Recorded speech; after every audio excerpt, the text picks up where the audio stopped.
నమస్తే, welcome to Telugu రాజ్యం. ఈరోజు మనతో పాటు ఉన్నారు సీనియర్ అనలిస్ట్ అలానే సోషల్ యాక్టివిస్ట్ కృష్ణకుమారి మేడం. వారితో మాట్లాడేద్దాం. మేడం నమస్తే. నమస్తే మేడం, అల్లూరి సీతారామరాజు జిల్లా ఆంధ్రప్రదేశ్లోని అల్లూరి సీతారామరాజు జిల్లా పాడేరు నియోజకవర్గంలో ఒక సంఘటన అయితే రెండు తెలుగు రాష్ట్రాల్లో ఒక సంచలనంగా మారింది. ఒక పాస్టర్ అభినయ్ దర్శన్ అనే ఒక పాస్టర్ మీద నిన్న కొంతమంది దుండగులు అయితే చాలా తీవ్రంగా అటాక్ చేయడం జరిగింది. కొన్ని దృశ్యాలు కూడా రికార్డ్ అయినాయి. ఆ దుండగులు మొఖానికి కర్చీఫ్లు కట్టుకొని అతన్ని తీవ్రంగా దాడి చేసి అతను చనిపోయాడు అనుకొని వాళ్ళు వెళ్ళిపోవడం జరిగింది. తర్వాత అక్కడున్న కొంతమంది వచ్చి ఆ లోకల్ పీపుల్ వచ్చి అతన్ని హాస్పిటల్కి తీసుకెళ్ళి అతనికి తను రికవర్ అయ్యాడు. ఏదేమైనా కూడా రికవర్ అయిన తర్వాత అతను చెప్పిన మాటలు ఏంటంటే, నన్ను కూడా నేను ఒక పాస్టర్ అనే కోణంలో నా మీద దాడి జరిగింది. ప్రవీణ్ పగడాల తరహాలోనే నన్ను కూడా హతమార్చే ప్రయత్నం చేస్తున్నారు. ప్రవీణ్ పగడాల మీద అతను తాగుబోతూ అతను 4 రకాల బ్రాండ్లు తాగి అతనే చనిపోయాడు అనే తరహాలో సృష్టించారు ఒక కథని. సో పాస్టర్లు అందరూ ఒక రకమైన దొంగలు, దోపిడీదారులు అనే తరహాలో మా మీద ఈ ఎలిగేషన్స్ వస్తున్నాయి. సో అదే తరహాలో నా మీద దాడి జరిగిందని ఆయన చెప్పాడు. సో దాని మీద మీ విశ్లేషణ ఏంటి? ఏదైనా అండి, గత 12 సంవత్సరాల నుంచి అంతకుముందు ఒకసారి మత ప్రచారకుల మీద దాడులు జరగటం అనేది పరిపాటిగా మారిపోయింది. ఒకప్పుడు ఒరిస్సా రాష్ట్రంలో లండన్ నుంచి వచ్చిన ఒక భార్య భర్త 2 పిల్లలు, వాళ్ళని కారుతో సహా తగలబెట్టారు. అది చాలా సంవత్సరాల క్రితం. ఇప్పుడు కూడా ఈ క్రైస్తవ మత ప్రచారకుల మీద, వాళ్ళ ఆ బోధకుల మీద ఒక రకమైన అప్రకటిత యుద్ధం కొనసాగుతుంది. అంటే పైకి ఎక్కడా చట్టాల్లో మేము ఇలా చేస్తున్నామని ఎక్కడా లేదు. చట్ట ప్రకారం దొంగతనం నేరం అంటారు, లేదా ఇంకోటి నేరం అంటారు అని చెప్పి వాళ్ళపైన చట్ట ప్రకారమైన చర్యలు తీసుకుంటారు. ఇక్కడ అదేం ఉండదు. కానీ వీళ్ళపైన మతోన్మాదులు దాడులు చేస్తూ ఉంటారు. అయితే దాడులు చేసినప్పుడు వాళ్ళపైన చర్యలు ఉండవు. ఇప్పుడు ప్రవీణ్ పగడాల కేసు తీసుకోండి. అతన్ని ఏ విధంగా చిత్రీకరించారు? అతన్ని చంపిన దానికంటే ఎక్కువ అతన్ని అన్పాపులర్ చేశారు. అవును, ఇది మరింత బాధాకరం. అతనేమి ఇప్పుడు ఈ అభినయ్ దర్శన్ ఎంతటి పాస్టరో తెలీదు నాకు, కానీ ప్రవీణ్ పగడాల మట్టుకు ఒక యూనిక్ పర్సనాలిటీ. అతను ఒక మేధావి, అతను ఒక అంబేద్కరిస్టు. మాట్లాడితే యేసుక్రీస్తు కంటే అంబేద్కర్ గురించి ఎక్కువ చెప్పాడు అతను. అవును, సరే, ఏది ఏమైనప్పటికీ అతన్ని చాలా అడ్డంగా భావించారు, అతన్ని చంపాలనుకున్నారు, చంపేశారు. కానీ అతనే చచ్చిపోయాడు అని చెప్పి ఒక సీన్ క్రియేట్ చేశారు. ఎప్పుడైనా ఒక సీన్ క్రియేట్ చేసినప్పుడు సీన్ రీకన్స్ట్రక్షన్ చేశారనుకోండి, ఆ జరిగినవన్నీ మనకు అర్థమైపోతాయి. అసలు యాక్సిడెంట్ చూసిన వాళ్ళు ఎవరైనా సరే, చిన్నపిల్లల్ని అడిగినా మనిషి కింద పడి బండి మీద పడటం అనేది జరిగే పనే కాదు. బండి ఎక్కడో దూరంగా పడుతుంది, మనిషి ఎక్కడో పక్కన పడతాడు, చచ్చిపోతారు. అయితే అది క్లియర్గా అది మర్డరు, ఎక్కడో చేసి ఇక్కడ తీసుకొచ్చి పడేసి అతని మీద బండిని పడేశారు అనేది క్లారిటీగా వచ్చింది. పైగా అతను మాస్క్ పెట్టుకొని ఉన్నాడు, హెల్మెట్ పెట్టుకొని ఉన్నాడు. అతనేనా అసలు ఆ మందు కొనింది అతనేనా, తాగింది అతనేనా, ఆ బండి నడిపింది అతనేనా అంటే ఆశ్చర్యపోయేటట్లుగానే ఉంది. సరే, ఇక ఆ కేసు ఏమైందో ఇవాళ ఎవరు పర్స్యూ చేసేవాళ్ళు లేరు, అడిగే దిక్కు దివాణం లేరు. ఎందుకంటే అప్పుడు ఒక 2 బాగా వ్యతిరేకించారు దాన్ని, వాళ్ళపైన కూడా కేసులు పెడతామనేసరికి వాళ్ళు కూడా మానేశారు. ఇప్పుడు ఆ కుటుంబం ఏమైందో తెలియదు అసలు, వాళ్ళు వేరే దేశం వెళ్ళిపోయారని చెప్తున్నారు. ఇంకా అడిగే వాళ్ళు లేరు. ఆ కేసు అట్లా కోల్డ్ స్టోరేజ్లోకి వెళ్ళిపోయింది. ఇప్పుడు ఈ అభినయ్ దర్శన్ మీద ఇవాళ పాడేరులో జరిగిన దాడి మనకి విజువల్గా కనిపిస్తుంది. కానీ చాలామంది పాస్టర్స్ పైన ఆంధ్రప్రదేశ్లో కావచ్చు, ఎప్పుడన్నా ఒకసారి తెలంగాణలో కావచ్చు, లేదు దేశంలో వేరే మతాల మీద కూడా దాడులు జరుగుతున్నాయి. కానీ అవి వెలుగులోకి రావట్లేదు. ఇప్పుడు ఇది అభినయ దర్శింది ఏంటి అంటే అనుకోకుండా ఇది బయటకు వచ్చింది, లేకపోతే ఇది కూడా బయటకు వచ్చే అవకాశం ఉండేది కదా. ఇప్పుడు అతను చనిపోయాడు అనుకోండి, ఏం చెప్పేవాళ్ళు? అతను తాగి పడిపోయాడు, చచ్చిపోయాడు అని చెప్పేవాళ్ళు, లేదంటే యాక్సిడెంట్ అని చెప్పేవాళ్ళు. ఇప్పుడు ఇట్లా జరుగుతూనే ఉన్నాయి. ఇదేంటి అంటే అదొక మైనారిటీ మతం, వాళ్ళు మత ప్రచారం చేస్తున్నారు, అలాగే మత మార్పిళ్ళు చేస్తున్నారు అనేది అభియోగం. సరే, ఇప్పుడు ఈ రోజుకి కూడా ఏ ఒక్క రాజకీయ నాయకుడైనా సరే, ఏ ఒక్క హిందువు అయినా సరే గుండెల మీద చెయ్యేసుకుని మా ప్రాంతంలో దళితుల్ని గుళ్ళల్లోకి రాణిస్తున్నాము అని ఎంతమంది చెప్పగలరు? ఏ కొద్ది మంది చెప్పగలరు. అది కూడా ఆర్టిఫిషియల్గానే ఉంటుంది ఆ స్టేట్మెంట్ కూడా కదా. ఒకప్పుడు ఒక ఆయన ఈ మధ్యకాలంలో నాకు ఒక చరిత్ర గురించి చెప్పారు, చాలా గొప్ప విషయం. అదేంటి అంటే కారంచేడు అని ఒక ఊరుంది ఆంధ్రప్రదేశ్లో, ప్రకాశం జిల్లాలో. ఆ కారంచేడు నుంచి అప్పట్లో స్వాతంత్రోద్యమం జరిగే రోజుల్లో ఒక 18 మంది అరెస్ట్ అయ్యి జైల్లో ఉన్నారు. అప్పుడు జైలు అంటే చాలా కఠినమైన జైలు. అయితే ఈ జైలుకి వెళ్ళిన వాళ్ళందరూ అగ్రవర్ణం వాళ్ళు. సరే, ఆ ఊర్లో వాళ్ళు ఈ స్వాతంత్ర సమరయోధులు గాంధీ గారికి ఉత్తరం రాశారు. ఏమండి, ఇట్లా మా ఊర్లో పలానా పలానా వాళ్ళు, పలానా పలానా కులస్తులు ఇట్లా జైలుకి వెళ్ళారు, 2.5 సంవత్సరాలు జైలు శిక్ష, కఠిన కారాగార శిక్ష అనుభవించి వచ్చారు, వాళ్ళకి మేము సన్మానం చేద్దాం అనుకుంటున్నాము, మీరు కూడా రండి అని చెప్పి అడిగారు. అడిగితే ఆయన రాసిన ఉత్తరం ఏంటి అంటే, మీ ఊర్లో దళితులకి ఆలయ ప్రవేశం ఉందా? ఒకవేళ లేకపోతే ఆలయ ప్రవేశం చేయించిన తరువాత దళితుల్ని కూడా మీతో సమానంగా చూసిన తరువాత నాకు ఉత్తరం రాయండి, అప్పుడు వస్తాను అని చెప్పారు. ఉత్తరం రాశాడు ఆయన, గాంధీ గారు. అప్పుడు వీళ్ళు ఆలయ ప్రవేశం చేయించి వాళ్ళతో కలిసి సహపంక్తి భోజనం చేసి మళ్ళీ ఈ విషయం గాంధీ గారికి ఉత్తరం రాశారు. రాస్తే గాంధీ గారు వచ్చారు కారంచేడు. ఇదంతా స్వాతంత్రం పూర్వం జరిగింది.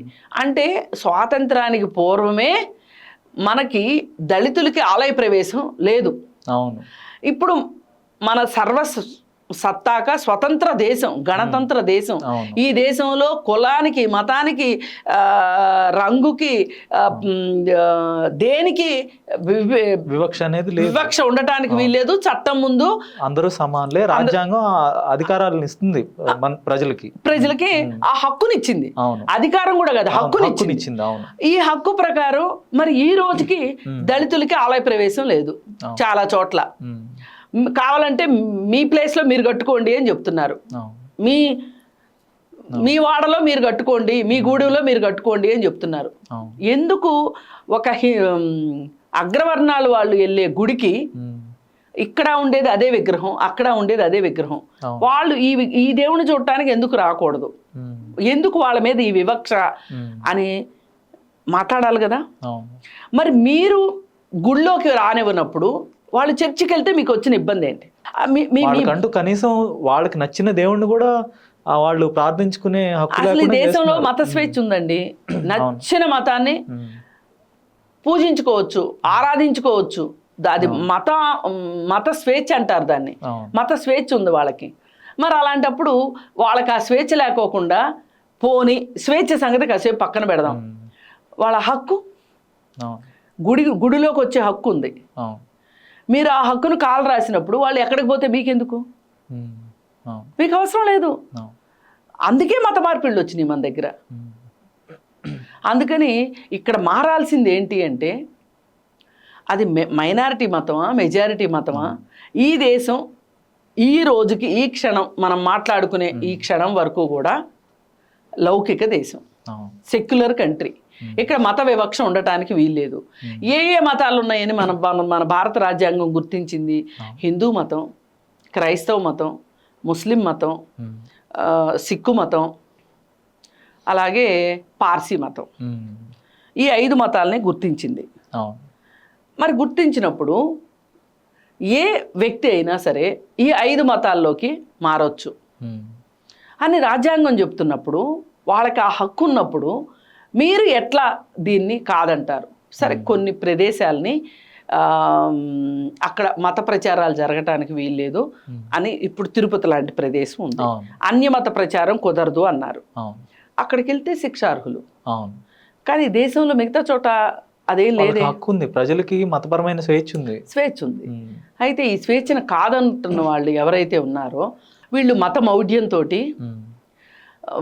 మా మతమే గొప్పది, ఈ దేశం హిందూ దేశము అనే ఒక ఉద్దేశంతో వేరే మతాలకు తావులేదు అనే ఉద్దేశంతో నోట్తోనేమో అన్ని మతాలు సమానమే అని చెప్తారు, నొసలతోటేమో ఎక్కిరిస్తూ ఉంటారు. ఇట్లాంటి వాళ్ళ వల్ల ఈ సూడో మతం మీద ప్రేమ ఉన్న వాళ్ళు ఎవరైతే ఉన్నారో ఈ భక్తులు, సూడో భక్తులు అంటే ఇప్పుడు మతోన్మాదులనే అనాలి, హిందువుల మొత్తాన్ని అనకూడదు. మతోన్మాదాన్ని నెత్తికెక్కించుకున్న తర్వాత మా మతమే గొప్పది అనే ఒక గ్రాండ్యూర్ ఫీలింగ్ తోటి వేరే మతాలని వీళ్ళు సహించలేకపోతున్నారు. అందుకే ఈ మత ప్రచారకులు లేకపోతే ఆ మతం ఉండదు కదా అని వీళ్ళు భ్రమపడుతున్నారు. ఇప్పుడు పూజారులు లేనంత మాత్రాన గుడులు లేకుండా పోతాయా? గుడులే కదా. ఇప్పుడు ఆల్రెడీ మన దేశంలో క్రైస్తవ మతం ఉంది, అది 2% ఉందా, 3% ఉందా, 20% ఉందా? 20% అయితే లేదు, 2% 4% ఉంది.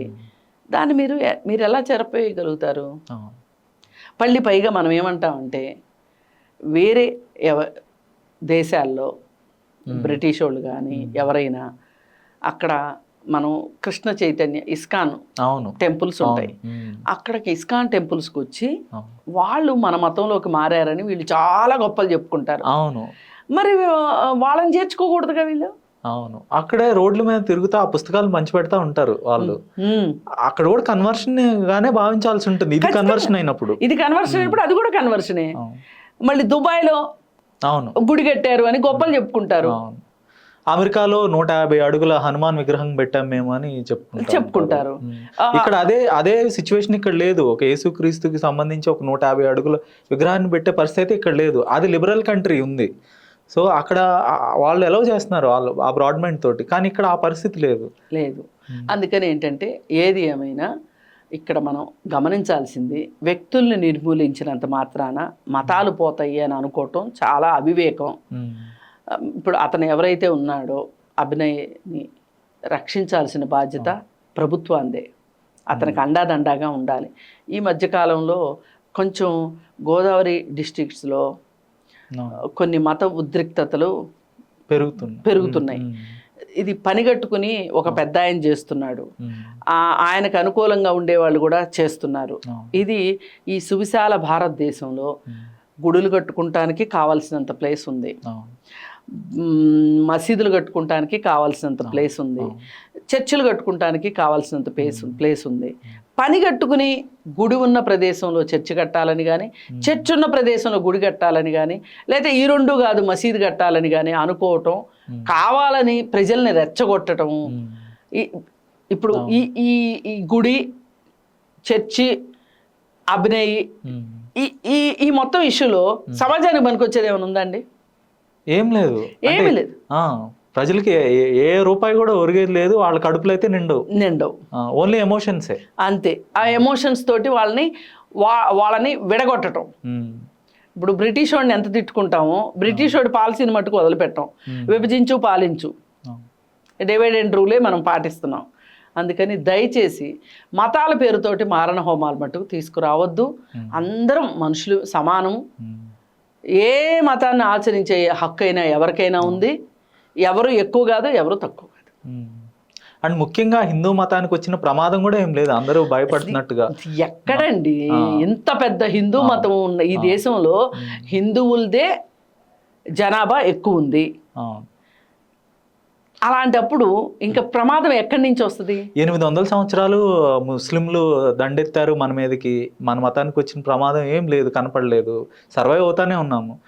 క్రిస్టియన్స్కి సంబంధించి బ్రిటిషర్లు 200 సంవత్సరాలు పాలించారు, ఏం ఇబ్బంది రాలేదు. ఇప్పుడు ఇంకా హిందూ మతానికి సంబంధించిన ఏమంటారు ఆయన 56 అడుగుల ఛాతీ ఉన్న ఆయన పరిపాలిస్తున్నప్పుడు ఇంకా ప్రమాదం ఎందుకు వస్తుంది అంటే మీరు చెప్తున్నారా?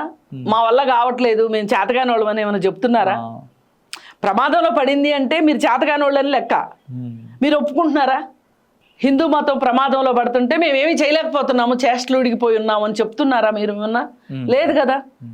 అందుకని చెప్పి ఈ పిచ్చి మాటలన్నీ మానేసి ప్రజలు ఇవాళ పెట్రోల్ రేటు పెరిగిందని ఆలోచించే విధంగానో, లేకపోతే బళ్ళో టీచర్ సరిగా పాఠాలు చెప్పట్లేదని, లేదు హాస్పిటల్లో డాక్టర్ సరిగా పనిచేయట్లేదని, మాకు టయానికి విత్తనాలు ఇవ్వట్లేదు, టయానికి ఎరువులు ఇవ్వట్లేదు అని మాట్లాడగలిగే నిత్యావసర ధరలు పెరిగిపోయినాయి అని మాట్లాడే విధంగా ప్రజలు తయారు కావాలి. కానీ ఏ మతం ఉంది, ఏ మతం లేదు, ఏ మతంలోకి వెళ్తే ఏమీ వరగదు అనేది కూడా అర్థం చేసుకోవాలి.